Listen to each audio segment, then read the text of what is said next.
Hey, Genius Junkies! Welcome back to our channel. Today, we're diving into the Canva dashboard. If you're new to Canva or need a refresher, stick around and we'll guide you through all the essentials. When you first log into Canva, you'll land on the dashboard.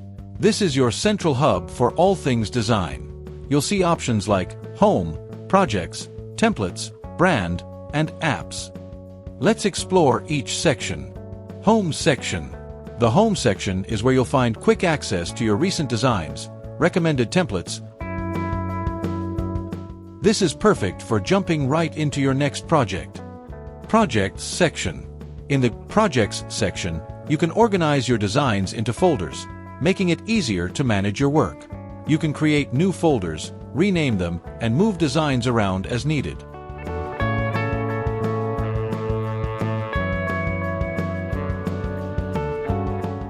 Templates section. Next, we have the Templates section. Canva offers thousands of customizable templates for social media, presentations, posters, and more. Use the search bar to find templates specific to your needs. Brand section. The Brand is a fantastic tool for businesses and teams. Here, you can upload your brand's logos, colors, and fonts, ensuring consistency across all your designs. Apps section. Lastly, the Apps section allows you to integrate Canva with various other tools and platforms, like Google Drive, Dropbox, and Instagram. This makes it easy to import and export your designs. Using the search bar. One of the most powerful features of the Canva dashboard is the search bar at the top.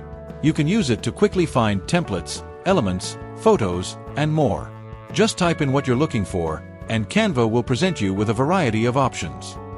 And that's a quick tour of the Canva dashboard. We hope this helps you get comfortable with navigating Canva.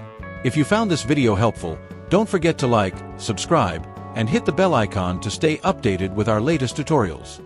Happy designing!